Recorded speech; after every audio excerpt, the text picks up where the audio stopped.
Sa gitna ng mga tala, isinusulat kita sa mga blangkong pahina ng gabi. Ikaw, na tila isang kwentong hindi ko mawari. Matamis sa simula ang mga talata, ngunit sa gitna, may pait kapara ng kaping barako na kahit walang asukal, ginugusto ko pa ring lasapin. Pareho tayong manunulat, pero bakit? Sa dami ng salita sa mundo, wala kang nasambit nang nagdesisyon kang mag-isa. Bigla na lang sumusulpot ang mga kwento mo, parang twist sa isang nobelang hindi ko nabasa sa balangkas. Long distance na nga tayo, dapat mas lalong nag-uusap, nagkakaintindihan. Kung ang pag-ibig ay papel, dapat parehong kamay ang humahawak ng pluma. Hindi ako lang o ikaw lang. Dapat sabay nating isinusulat ang iisang tula ng ating pagmamahalan. Hindi tayo tugma ng paniniwala, hindi tayo rhyme ng opinyon. Ako'y metapurang lumilipad, ikaw ay linyang may hangganan. Ako'y araw, ikaw ay buwan.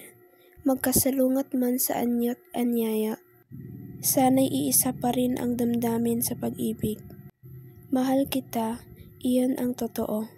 Kahit abala ako sa daing ng araw-araw, hindi ka nawawala sa isipan.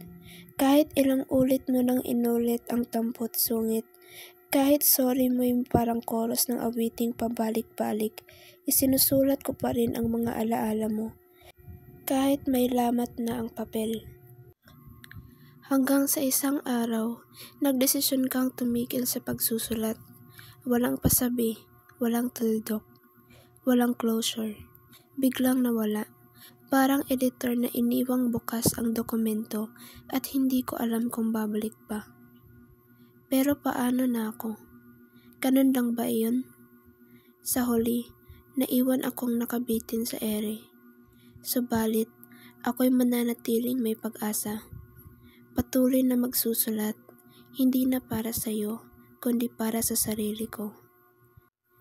Dahil kahit iniwan ako sa gitna ng mga tala, ako'y bituin pa ring magniningning, kahit may putas ang kabanata. Ako ang manunulat ng sariling kwento, nariyan ka man o wala. Sa dulo, ako ang magtatapos ng tula. Ako ang may ngibig at makatang hindi kailanman mawawala.